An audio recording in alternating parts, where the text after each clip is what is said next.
राजकुमारी से मुलाकात कैसे हो। यह सोचते सोचते वह एक सिद्ध पुरुष के पास पहुंच गई। इसे आप कुछ दिनों के लिए राजमहल में रख लीजिए, क्योंकि मुझे तीर्थ के लिए जाना है। सुनने के बाद सिद्ध पुरुष वहाँ से निकल गया और मनस्वामी लड़की के वेश में शशि प्रभा के साथ रहने लगा। एक दिन मौका पाकर मनस्वामी ने उससे पूछा, आप हर समय इतनी दुखी क्यों रहती हैं? आपकी आंखें हर समय किसी को ढूंढती हैं। ये सुनते ही राजकुमारी ने बसंत उत्सव के दिन हुई घटना बताते हुए कहा, वो ब्राह्मण युवक मेरे मन को भा गया। मुझे न उसका नाम पता है न ही शहर। मैं हरदम यही सोचती हूँ कि उससे भेंट कैसे होगी। शशि प्रभा की मन की सारी बात जानकर स्त्री भेष में मौजूद मनस्वामी बड़ा खुश हुआ। उसने राजकुमारी से कहा, सखी मैं तुम्हें यह ब्राह्मण युवक से मिला सकती हूँ। इतना सुनते ही प्रेम में बेचैन शशि प्रभा ने कहा, बताओ कैसे, क्या तुम उसे जानती हो? तब मनस्वामी ने कहा, तुम जल्दी से आंखें बंद कर लो। उसने जैसे ही आंखें बंद की, ब्राह्मण युवक ने जल्दी से मुंह से गोली बाहर निकाली और वापस लड़के के भेष में आ गया। मनस्वामी ने बड़े प्रेम से शशि प्रभा को पुकारा। युवक की आवाज सुनकर वो बड़ी प्रसन्न हुई और खुशी से उसे गले लगा लिया। राजकुमारी ने उससे पूछा, अरे मेरी सखी कहाँ गई? यह सुनते ही मनस्वामी ने सारी बात बताई और गोली मुंह में डालकर दोबारा स्त्री बन गया। यह सब देखकर राजकुमारी दंग रह गई और मन ही मन बेहद खुश भी हुई। उसी समय दोनों ने एक दूसरे को मन से पति पत्नी मान लिया और इसी तरह राजभवन में साथ साथ रहने लगे। एक दिन राजा के मंत्री के बेटे की नजर मनस्वामी पर पड़ी। ब्राह्मण युवक के स्त्री रूप को देखकर वो उसका दीवाना हो गया। कुछ दिनों बाद उसने उसे मन की बात बताई, लेकिन मनस्वामी ने मना कर दिया। उसने कहा वो किसी और की है। इतना सुनते ही मंत्री का बेटा परेशान हो गया। उसने अपने पिता को सारी बात बताई। बेटे को दुखी देखकर मंत्री ने सारी बात राजा से कही।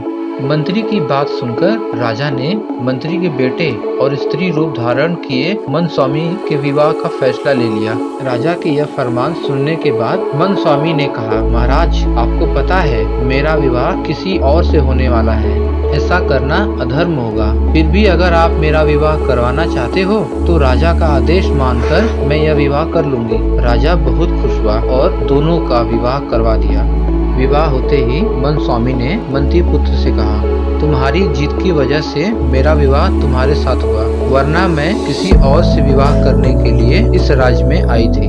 अब तुम्हें इस पाप को धोने के लिए तीर्थ के लिए जाना होगा। प्यार में पागल मंत्री पुत्र ऐसा ही करता है। एक दिन सिद्ध पुरुष दोबारा ब्राह्मण के वेश में राजमहल पहुंचता है। इस बार वो अपने साथ अपने एक दोस्त को जवान करके अपना बेटा बनाकर लाता है। ब्राह्मण राजा से पूछता है, मेरी बहू कहाँ है? मैं उससे अपने साथ लेकर जाना चाहता हूँ और अपने बेटे का उससे विवाह करवाऊंगा। इतना सुनते ही राजा ने सारी कहानी बता दी। सिद्ध पुरुष बहुत गुस्सा हुआ। राजा ने उसके श्राप से बचने के लिए कहा, देखो अब जो हो गया वो बदल नहीं सकता। हाँ, मैं अपनी बेटी से तुम्हारे बेटे का विवाह जरूर करवा सकता हूँ। इतना सुनते ही सिद्ध पुरुष राजा की बात पर सहमत हो गया और राजा ने सिद्ध पुरुष के दोस्त जो उसके बेटे के रूप में महल में पहुंचा था, उससे अपनी बेटी शशि प्रभा का विवाह अग्नि को साक्षी मानकर करवा दिया।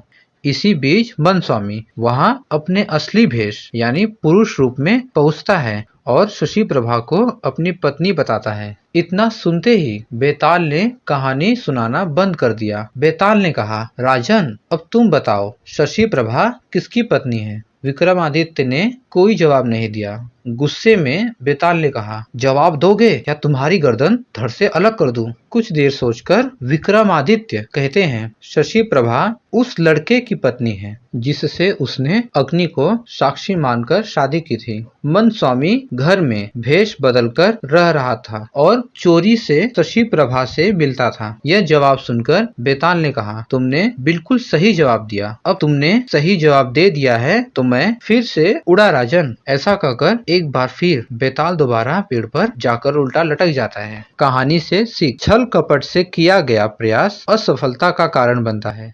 अभी के लिए बस इतना ही। वीडियो पसंद आई हो तो प्लीज लाइक करें एंड सब्सक्राइब करें। धन्यवाद।